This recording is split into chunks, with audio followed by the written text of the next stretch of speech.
Good evening, ladies and gentlemen. We're speaking to you from the Hollywood Bowl, which tonight is the scene of one of the nation's most spectacular pageants, titled We Will Never Die.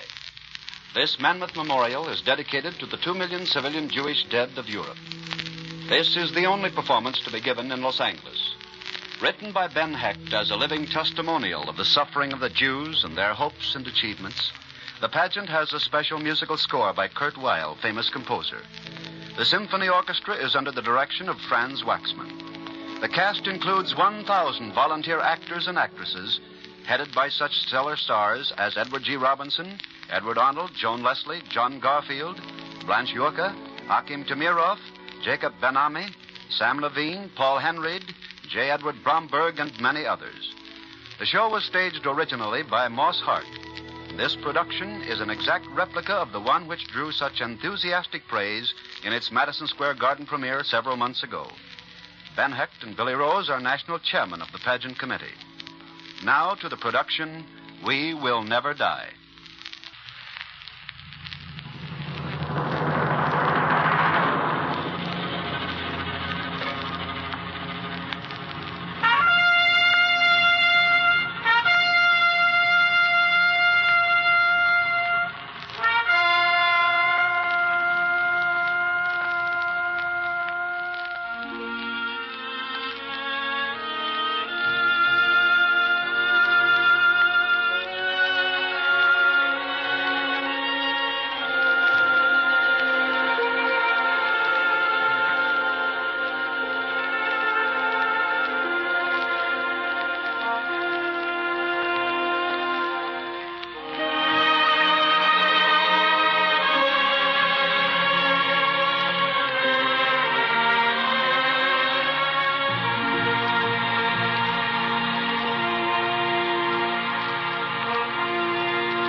Almighty God, Father of the poor and the weak, strength of the righteous, and the hope of all who dream of goodness and justice. Almighty God, who favored the children of Israel with his light, we are here to affirm that this light still shines in us.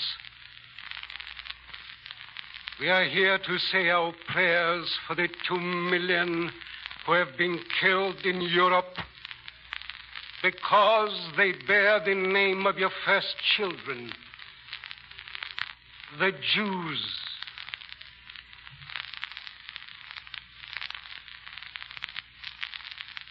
Before our eyes has appeared a strange and awesome picture of a folk being put to death, of a great and ancient people in whose veins have lingered for so long the earliest words and image of God, dying like a single child on a single bayonet. We are not here to weep for them, although our eyes are stricken with this picture and our hearts burdened with their fate. We are here to honor them and to proclaim the victory of their dying. For in our Bible are written the words of Habakkuk, prophet of Israel: they shall never die. They shall never die. Those who are slaughtered with no weapons in their hands, though they still fill the dark land of Europe with the smoke of their massacre, they shall never die. For they are part of something greater, higher and stronger than the dreams of their executioners. Is honored and removed from the face of the earth. Their cry, Shema Yisrael, remains in the world.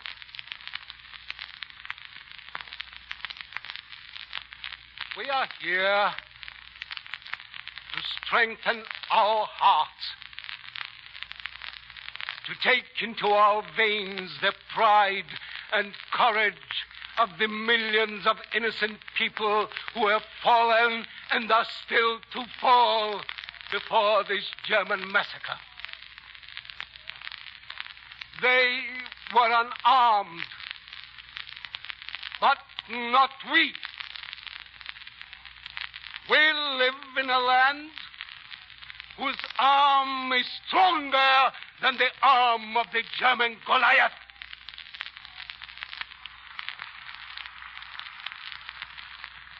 This land is our David. Almighty God, we are here to affirm that our hearts will be a monument worthy of our dead. We are here to affirm that the innocence of their lives and the dream of goodness in their souls are witnesses that will never be silent. They shall never die. We are here to affirm that we shall stand beside David and in the name of the innocent dead and of human honor, battle forever and without end. Such is the meaning of our memorial tonight.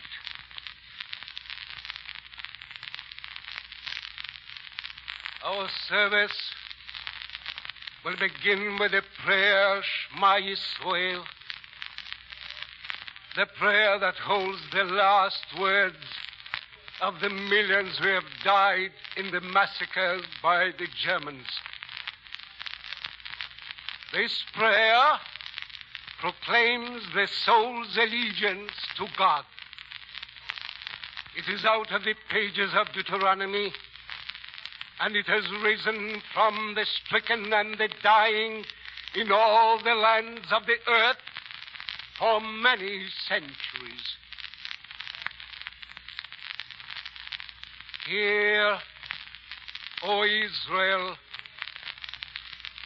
the Lord is our God.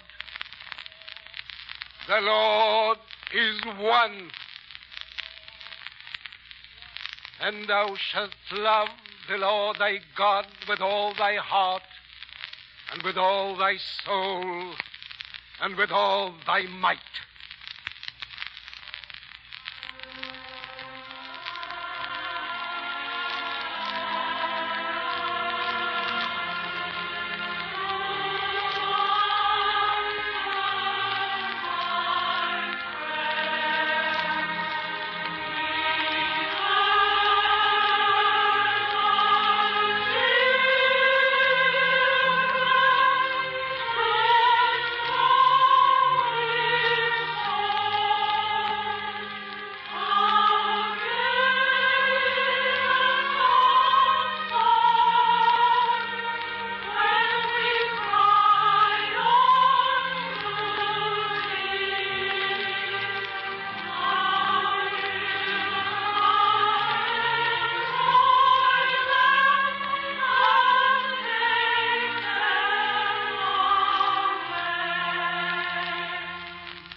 We will be joined in the prayer Shema Yisrael by our rabbis who have come from the dead ghettos of Europe. They are among the few who have survived. They were witnesses of the killing of our folk in Germany, Poland, Holland, France, Czechoslovakia, Romania, Russia, and all the places overrun by the Germans.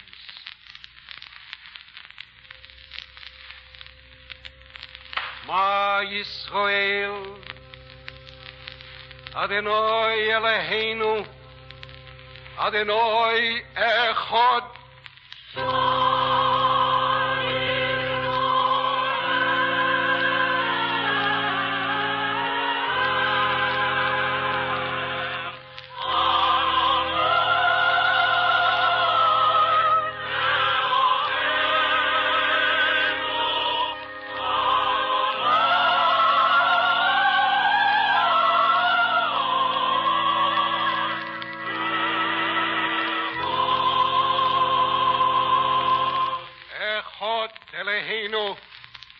Godoil Adinenu, Godoil Shmoi.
Long ago, there was a tribe that tended sheep and tilled the ground in the half-barren places beyond the river Jordan. There were many civilizations already in the world. Many heroes and philosophers had already entered history. But in the record of man's rise out of the fogs of savagery, there was still one page empty. It was on this page that the little tribe of shepherds and farmers beyond the Jordan wrote their creed. The creed that was destined to change the soul of man. They wrote that the soul of man had not come from the beast, but been given him by God. They wrote that above all the creeds and lusts in the human soul stood goodness, righteousness, and justice. They wrote that the destiny of man called him to serve this mighty creed, to serve it above all the other powers on earth. Writing thus on the empty page, this little tribe put down the words of a battle cry that is never ended, and of a dream that has alone survived all the debacles of history. The first tribesman who wrote on this empty page was named Abraham. And the handful of farmers who crossed the Jordan with Abraham were the first Jews. Today, in the dark lands of Europe, the Germans are seeking to destroy the creed written by Abraham and that now belongs to the whole world. Statisticians have estimated that it cost $50,000 for the Germans to kill a single Allied soldier. This is an expensive gesture. The killing of a Jew is less expensive. It costs nothing. The Jew of Europe is the stepson in the house. The laws of nations do not include his safety, his honor, or his inheritance. However bravely he dies as a soldier in defense of American foxholes, of British cruisers, of French outposts, however wildly he fights as a soldier under the 20 flags of civilization, as a Jew, he is the most inexpensive corpse in history. The killing of 2 million Jews has cost the Germans less than the killing of a single American soldier. It is the cheapness of his death that gives the Jew in military lands a bad name.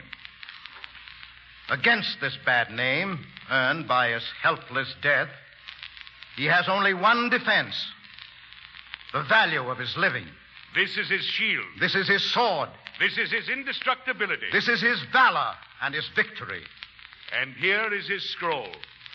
We summon this fame not to boast, but to give strength to hearts that have forgotten in their sorrow the shield, the sword, the valor, and the indestructibility of their people. There was Moses. The law gave it to the Jews and through them to the world. Moses, who brought down from Mount Sinai the 10 Commandments, which are the moral laws of today, and which will be the moral laws of a tomorrow rid of Nazis.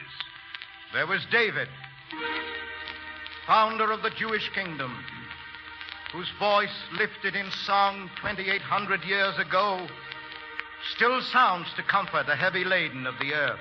There was Solomon, whose wisdom still remains as the homeland of truth.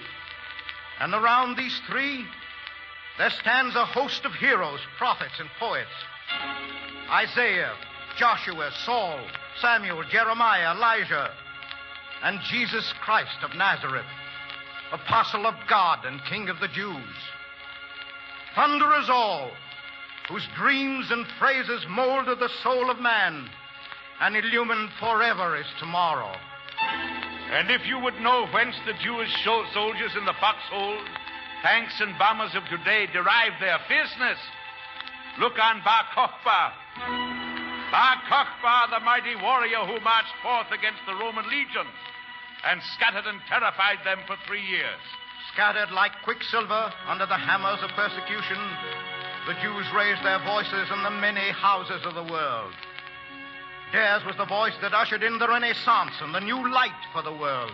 They were the great rabbis, Hillel, Akiba, and Rashi, the commentator, Solomon ben Gabirol, and Abraham ben Hassi. Philosophers in the Spain of the 12th century rekindled the torches of learning and beauty that ended the Dark Ages. With them sang Yehuda Alevi and the many poets of exile. There was Don Isaac Abravanel, Minister of Finance to the court of Ferdinand and Isabella, who raised money for the venture of Christopher Columbus. There was Baruch Spinoza, who in the north erected a tower for the soul of man. Far and wide the genius of the Jew, who then as now must die so helplessly, added to the values of life. Amatus Lusitanus, father of European medicine, enters the scroll. And Benjamin of Judea, the first great geographer of Europe. And Dr. Astruc, father of gynecology. And Maimonides, the light of reason. The names are many and the scroll is small. There was Montaigne, called the noblest mind of the French. There was Moses Mendelssohn, the little humpback Jew of Germany who rode his people out of the German ghettos, and whose grandson, Felix Mendelssohn, made music for the world. Abraham Schreiner of Galicia, discoverer of petroleum. Rachel, the great actress of Europe, and Bernhardt, Pizarro, the painter.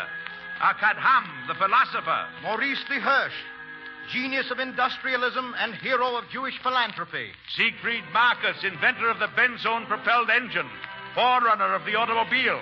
Chaim Solomon, who helped finance the armies of the American Revolution. Benjamin Disraeli, called Lord Beaconsfield, novelist and statesman whose brilliant mind carried England into the East. Zangwill, the writer, Shalom Aleichem, Werfel, Fechtwenger, Scholemash, Pinero, Schnitzler, Molnar, Zweig, Wasserman, Halevi, Catulle Mendes, Bret Hart, Olive Schreiner. The names of the Jewish writers are many. Marcel Proust, Anatole France. The three national heroes of Palestine, trumpeter, Raziel, Jabotinsky. John Howard Payne, American dramatist and author of the song Home Sweet Home. Steinmetz, genius of electricity. And of you music makers there is no end. The Jews have sung and played and given songs and symphonies to the world as if Orpheus himself had crossed the Jordan with them. From the great liturgical music echoing through history to the tune makers of the people, they have serenaded 100 lands. Bizet, composer of Carmen. Meyerbeer and Saint-Saëns. Rubinstein. Horowitz, Heifetz, Elman, Korngold, and Gershwin. Bauer, Offenbach, Irving Berlin, Goldmark. Jerome Kern, Schoenberg, Bloch, and Gustav Mahler. Louis Ponce de Leon, the greatest lyric poet of Spain. Bialik, the great singer of Palestine. Heinrich Heine, the greatest lyric poet of Germany. And another, Emma Lazarus, whose sonnet stands in bronze on our Statue of Liberty. Send these, the homeless, tempest-tossed to me. I lift my lamp beside the golden door. Sir John Herschel, astronomer and inventor of modern photography. Cesar Lombroso, scientist. Otto Lilienthal of Prussia, inventor of the glider and called the grandfather of the aeroplane. Samuel Gompers, founder of the American Federation of Labor. Louis Brandeis, jurist and philosopher. Ferdinand Lassalle and Karl Marx, historians of the future. Cardoza, American jurist and philosopher. Chaim Weizmann, Jewish patriot and scientist. Ludwig Trauber, founder of the science of pathology, whose statue still stands in Paris. Rosa Bonheur, the painter. Modigliani, the painter. Picasso, Chagall. Max Nordau, the Voltaire of neurology. Theodor Herzl, founder of Zionism. Jacques Loeb, the great biologist. Sigmund Freud, inventor of the new science of thought. The names are too many and the scroll too small.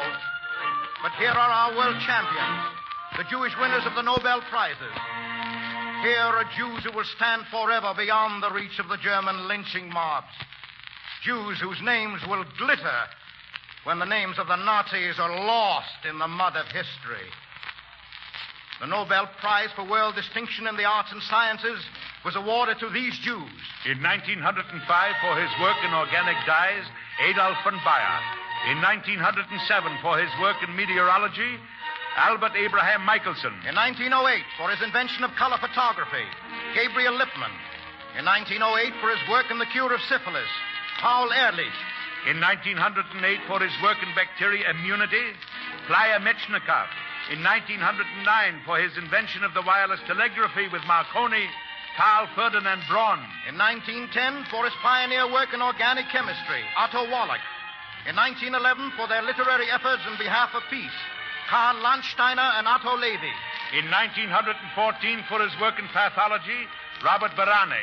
In 1915, for his botanical researches, Richard Willstetter. In 1919, for his work in chemistry, Fritz Haber.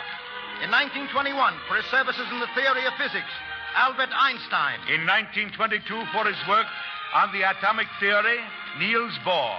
In 1922, for his work in organic chemistry, Otto Meyerhoff. In 1925, for their work in atomic physics, James Franck and Gustav Hertz. In 1925, for his work in chemistry, Richard Sigismondo. In 1928, for his work in philosophy, Henry Bergson. In 1931, for his work in chemistry, Otto Heinrich Warburg. The scroll overruns. The halls of fame of 100 nations hold the names of Jews who have given value to life. The prophet Hosea spoke of Israel, that it was destined to bloom and bud and fill the world with its fruit. Here is that fruit. Here is that Jew who shall never die.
That's a telegraph key clicking.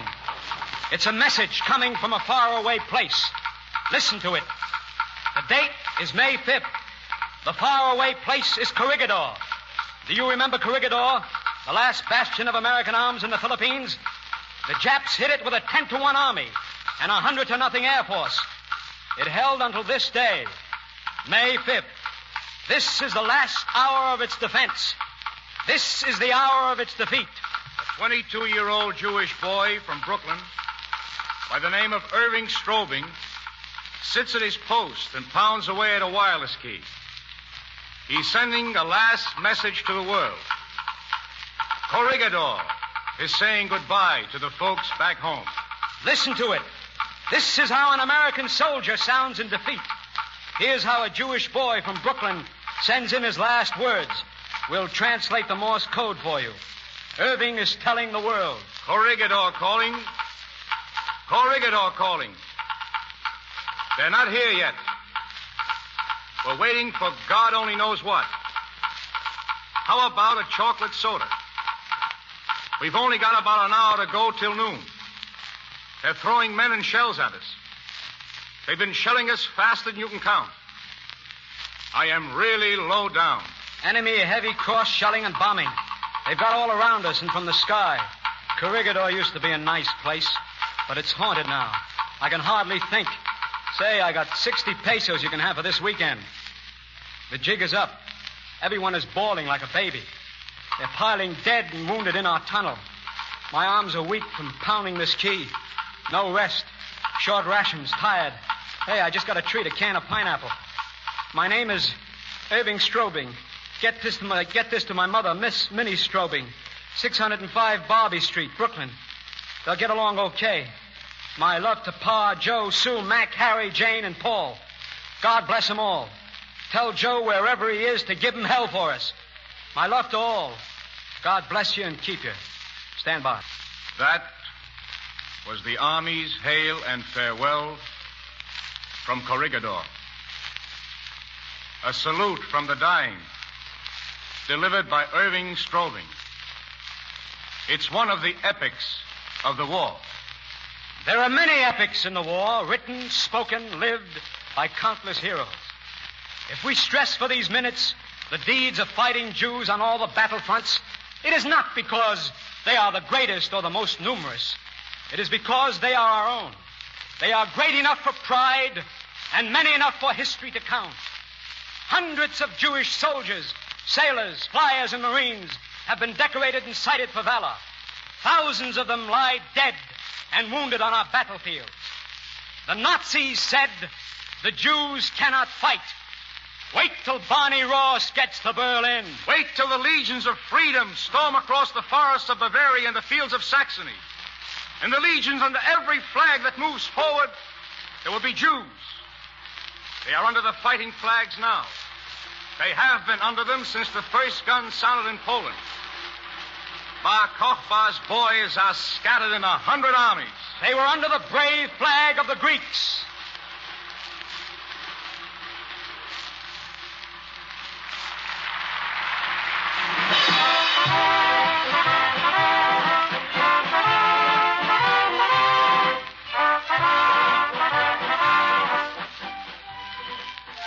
They were with the Greek heroes who kicked hell out of Mussolini's pathetic world conquerors and who stood off the mighty Nazi war machine for the 12 weeks that saved Russia.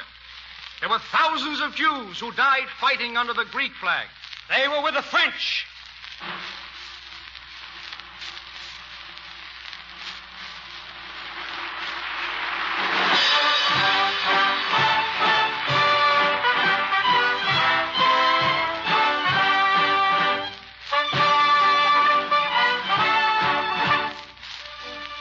And before de Gaulle's fighting French, they fought in the French retreat, defending a flag that was to repudiate them and turn them over to the Germans as Jews fit only for slavery and butchery. And they clamor still in the concentration camps of France for a place on the battlefield against the Hun. They are under the flag of the Dutch.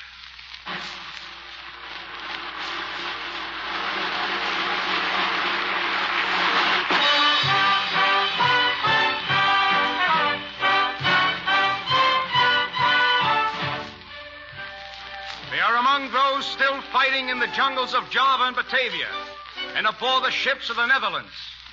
They are under the English flag.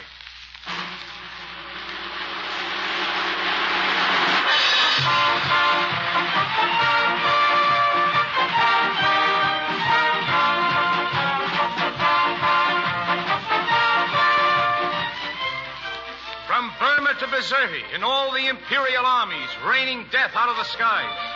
Over Berlin, Cologne, Frankfurt, Milan, in the sieges of Tobruk, in the chase after Rommel, in the headlong drive to throw the Germans into the Mediterranean, Jews march and fly. They have a flag of their own, the Star of David, raised above the reclaimed deserts of Palestine.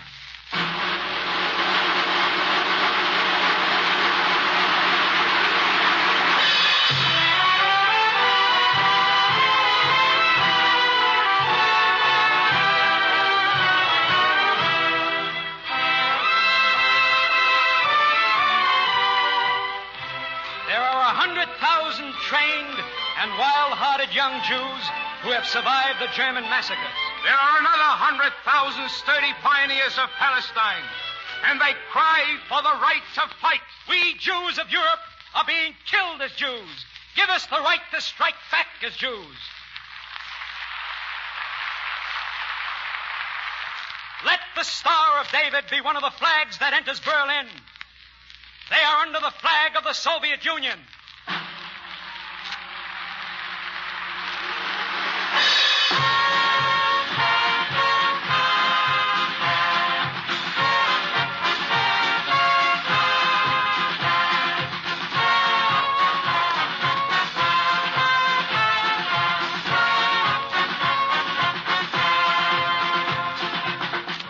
700,000 of them are on the Soviet fronts, from Leningrad to the Don.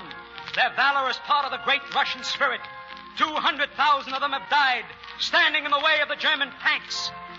These Jews who have shared with the Russians the infernos of the Soviet fronts are the happy Jews of Europe. Under Mexican, Brazilian, and Chinese flags are fighting Jews. Under the flags of Canada, Australia, and South Africa they battled. They were at Dieppe. They were in the Stanley Mountains. They were at Tobruk. Do you know what they did at Tobruk? They were the 9,000 volunteers who traveled daily the heavily shelled road between Tobruk and the sea, bringing supplies to the beleaguered city. On this road lay most of the dead of Tobruk, and their Scotch, English, and Australian comrades called this way of death the Road of Zion. Under the flags of the Serbian guerrilla fighters, of the Polish legions, of the Czech mountain heroes, under the banners of the Free Belgians and the fighting units of the broken nations of Europe are Jewish soldiers, by the thousands, by the hundreds of thousands.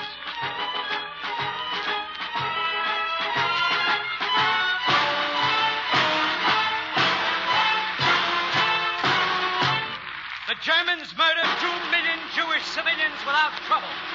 The Germans are murdering the surviving 4 million Jewish civilians of Europe without trouble.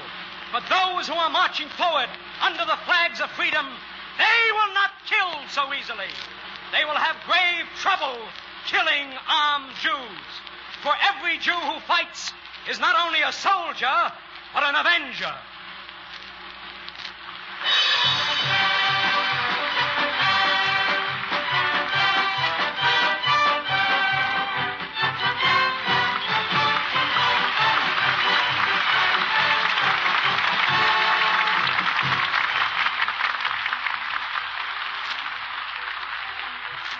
Under the flag of the USA, 300,000 Jews are marching and sailing and flying forth to battle. And their spirit is the spirit of Washington, Lincoln, and Roosevelt, of Bar Kokhba, and Irving Strobring, and Maya Levene. We ask of you a minute of silence in honor of our soldiers, all our soldiers, Jew and Gentile, who have died in this war.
rise. Hear no bugle sound. This is the wall of doom. Around it stands the might of the Germans. Tank divisions, bomber squadrons, the elite guards, and the stormtrooper regiments surround this wall. It is ringed with death. The eyes of cannon and machine guns watch it day and night. Inside this wall are the Jews of Warsaw. Starving Jews, dying Jews, desperate and doomed Jews. Jews who were once scholars and workers, poets and artisans, soldiers, tradesmen, teachers. Jews who were once busy as human beings wait behind this wall for death. No flag marches to their rescue. No distant bugles sound with hope. Only one activity remains, that of dying. They have only one weapon against the might of the Germans that watch the wall. Their weapon is the spirit of man. This remains. Massacre has not blunted it. Doom has not rusted it. Right in the history of man are the battles that were fought with this spirit, the unconquerable spirit that shines forever above the victory of its enemies. Thermopylae, the Alamo, Bataan, Stalingrad. Here is another battle to place beside them. The battle of the Warsaw Ghetto. Here is a battle in which Jews, outnumbered 1,000 to 1, fought the might of the Germans to a standstill for 3 weeks. And though every one of these Jews is dead today, though every man, woman, and child who battled behind the ghetto ramparts has been exterminated, though the ghetto is empty today, empty as a beggar's tin cup in the rain, the spirit of these doomed and half-starved warriors will rise forever among the highest flags of history.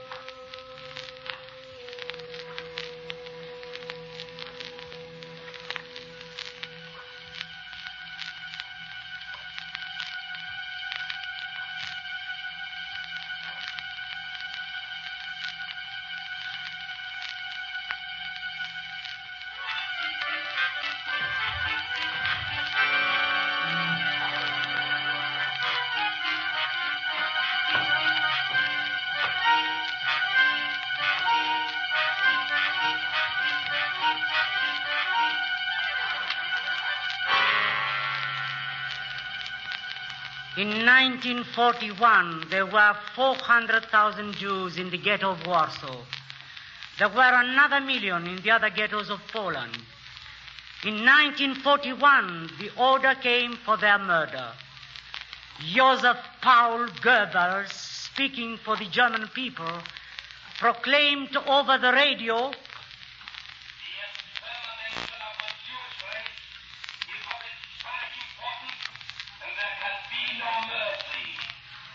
that was the order. That was part of the German bid for greatness.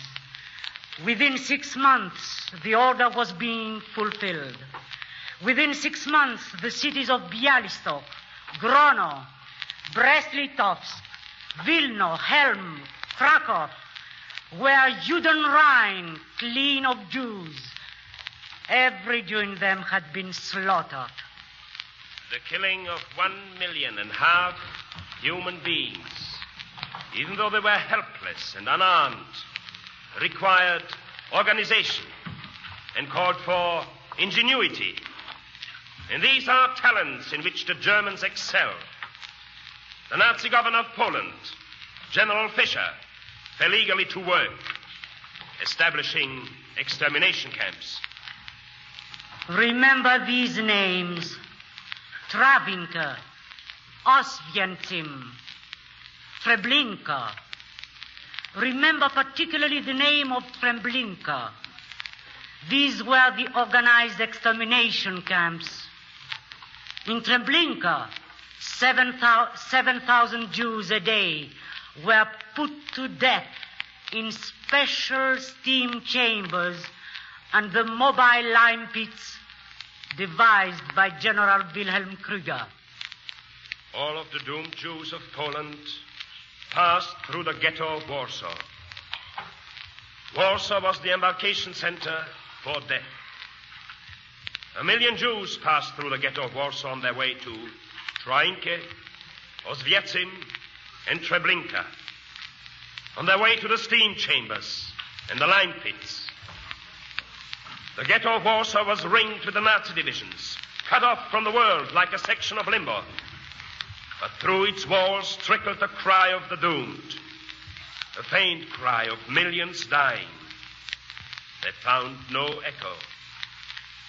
No savior signaled from heaven or earth. On the 17th of March, 1943, there were left 35,000 Jews in the ghetto of Warsaw. 35,000 Jews and 1 million ghosts. And on March 17th, the Nazi governor of Poland, General Fischer, issued the order: all the remaining Jews of Poland must be killed. This order went to the tank commanders, to the bombing pilots, to the machine gun and artillery officers. On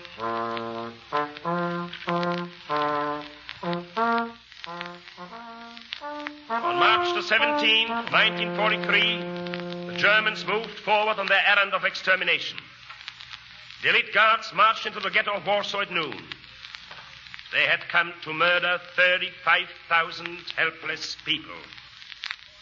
The elite guards arrived at the corner of Dluga and Klomacka Street. These are street names to remember, for on the corner of Dluga and Klomacka Streets, a miracle happened. Jews, young and old, weakened with hunger, half-clothed, Jews led by an engineer named Michael Klepis, met the elite guards with weapons in their hands. Old guns, scanned bullets, rusty bayonets, but still weapons. Met the elite guard and charged them, scattered them and drove them out of the ghetto, killing 50 of their officers.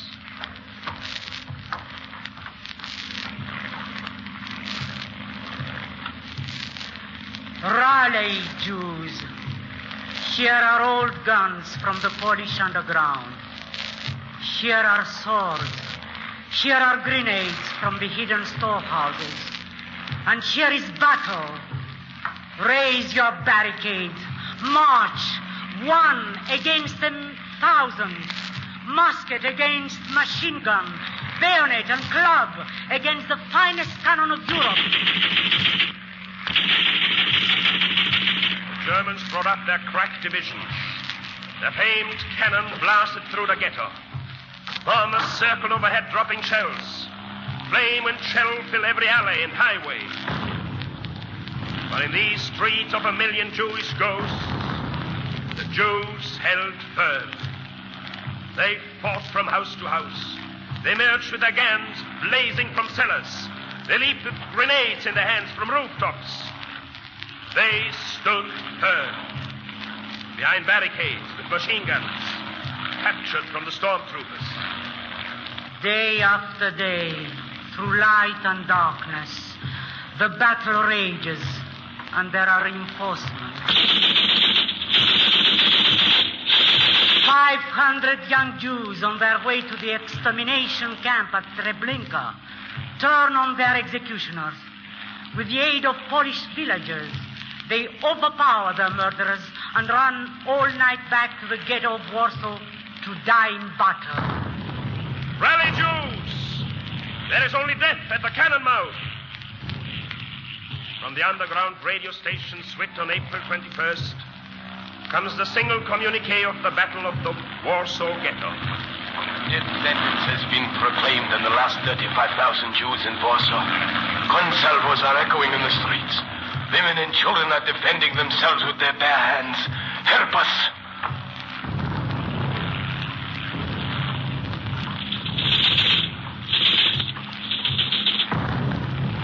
This is the brief cry from the ghetto battle. The only words to come from the ghetto front. They're hurled at the world, and the transmitter goes dead. But the battle goes on. The ghetto is in flames. Light, water, oil has been shut off. This is no armed fortress, but naked streets. There are no bomb shelters here. There are no bastions of cannon. Yet the ghetto fights on. 1,000 Germans are killed the first week. 2,000 the second. 3,000 the third. Coolly, boldly, men and women of the ghetto stand at their posts, die at their posts, so that all the elite guards and the might of the German divisions can overpower them. And against the ghetto walls, the old ones have returned to their prey, and the young ones who have no arms raise their voices and sing as the battle closes on them. And now, there are flags. Flags go up on the ghetto walls. Flags go up on the rooftops of the warehouses. The flags of faraway countries. The flags of Britain, of Russia, and of Poland rise. No help comes from these lands, but their flags are the faces of freedom, the faces of faraway freedom.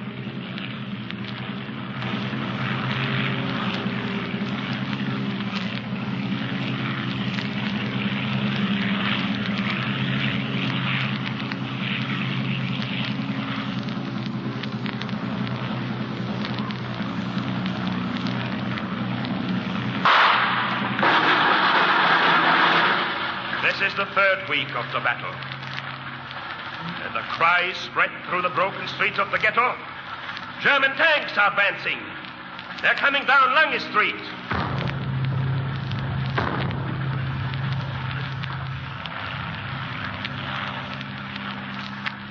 Rally, Jews. The tanks will roll over the old and the dying, over the weak and the helpless. Rally and meet them. This is the last act of the Battle of the Warsaw Ghetto.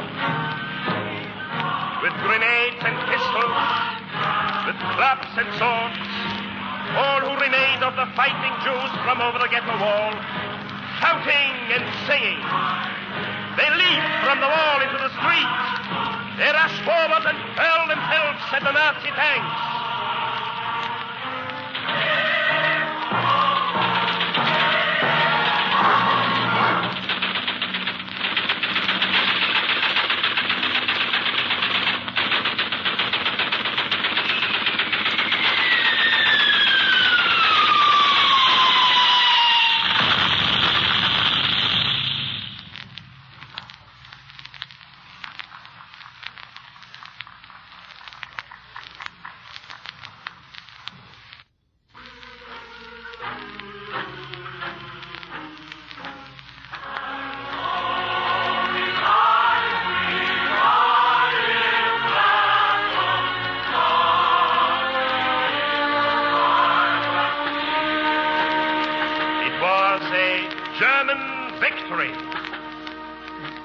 German cannon destroyed the last of the Jewish fighters.